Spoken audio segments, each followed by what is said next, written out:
Hi everyone, welcome to Dharma Earth's Dose of Dharma, and this is the Dose of Dharma for today. The next question is, how do I develop humility in my daily life?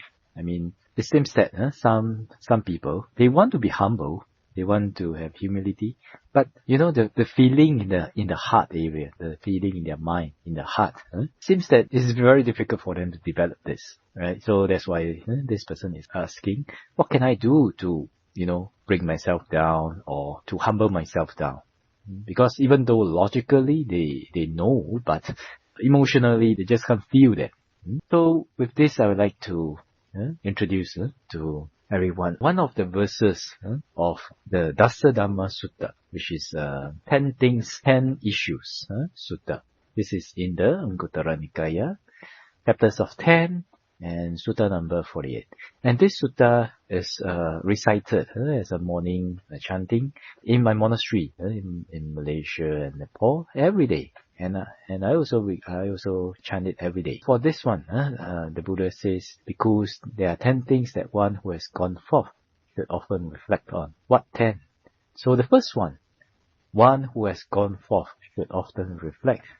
I have entered upon a classless condition. Evaniyami ajubagatoti pabhajitena abhinam pachavekidaba. So I will explain a little bit on this and then elaborate on how we can live this, how we can reflect in practically, alright? So as monks, we should always reflect, I have entered a classless condition. So what is classless condition? And what is Vevaniyampi? Vevaniyampi that's twofold. One is with respect to body and one is with respect to articles of use. Vivaniyampi with respect to body means like we have already shaven off the hair and the beard, like that. And then Vivaniyampi with respect to articles of use means, we are using robes made from stitched together cloth. We are eating food mixed together with water in an iron or in a clay bowl. Or we are sleeping at the foot of a tree, etc. As monks, we are lying down on mats made of reeds and grass, etc. And using fermented cow's urine for medicine, etc. So when we reflect upon this, anger and conceit are abundant. That is for monks. When we understand this, very nice. Then we understand that, we are now monks. So we are not a boss anymore. You are not a treasurer anymore. You are not a director anymore. We are just monks. So there's no need to be proud of anything. There's no need to show arrogance in anything. Because arrogance is the defilement, which is a cause of suffering that we should abandon. When we reflect on this every day, then our conceit gradually gets lesser and lesser. But what about for people who are not monks, and for lay yogis, etc.? How do they reflect? Well, actually, we can reflect that, I have, if you are a yogi living in a monastery, you can reflect that, I have come here to seek purification. So there's no need to be proud of anything.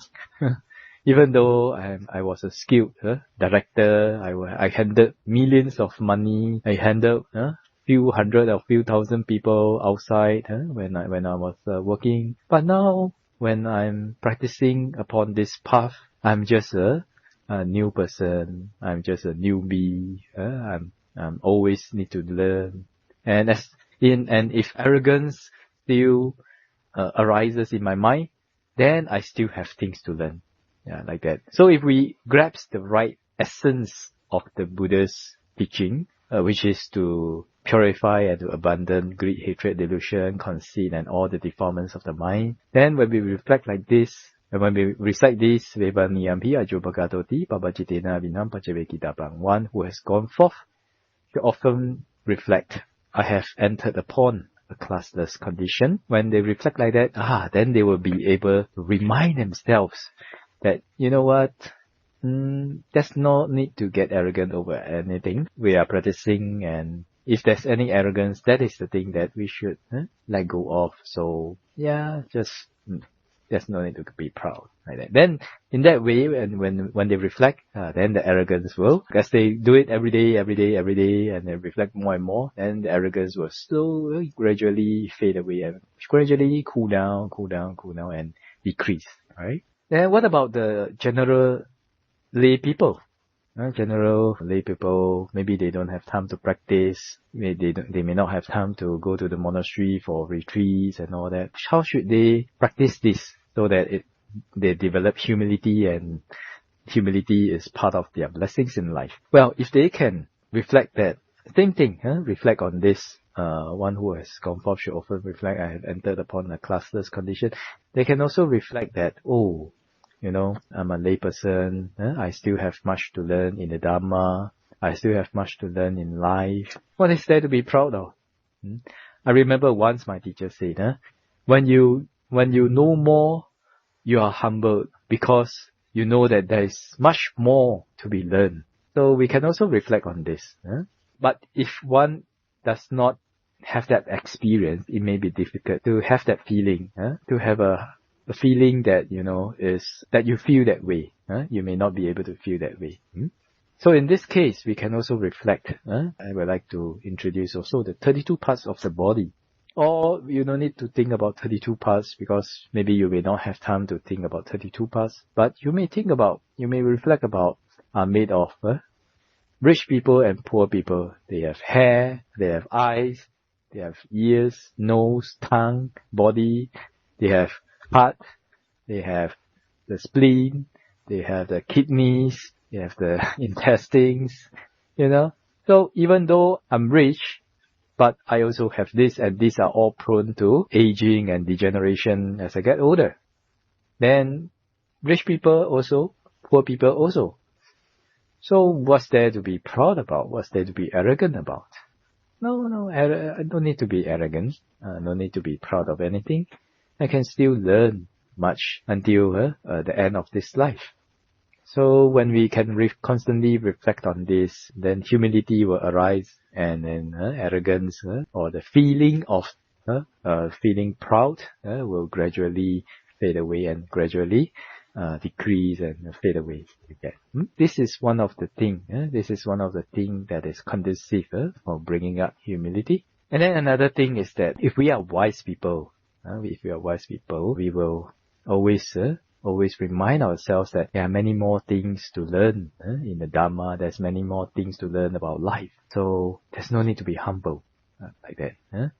Because when I remember there's one guru, he says that when a person feels that they know already, I know that already, then he's no longer a student. In that case, it's very difficult to take in more information. Unless the information is powerful enough to overwhelm him, and then after that he or she reconsiders that, maybe not, their knowledge is not good enough, then they may learn. But if not, if one who always thinks that I'm good enough, then then that kinds of like block the mind to learn and to absorb about more things like that. So if we have that kind of mind, then maybe we should consider to let go of it. It may arise, but don't trust it. No need to follow that feeling. Allow it to arise and perish. It's just a phenomenon, arise and perish. Incline towards, even though I feel like that, but it's not like that. Reality is not like that. I'll continue to learn. And as you do this, gradually, you'll be able to bring up the humility. Then another one, the last one about humility is that if we have an attitude, if you have an attitude or try to develop an attitude that we can learn from everything, how tornadoes work, how people interact, how people fail, how people succeed, we can read biographies and learn about a lot of things from there, a lot of cause and effect from there, a lot of humans, people's nature from there. Then if we always have this attitude that we can learn from everything as much as we can, if we have wise attention, then this kind of attitude will also help us to develop arise and develop the humility in us, right? With this, hopefully these 3 suggestions will be able to help you guys bring up your humility. And with this, and this is a dose of Dhamma for today. I wish all of you to be well, peaceful and happy. And may the Super Gem bless all of us to be able to attain path, fruition and Nibbana as soon as possible. Sadhu, sadhu, sadhu.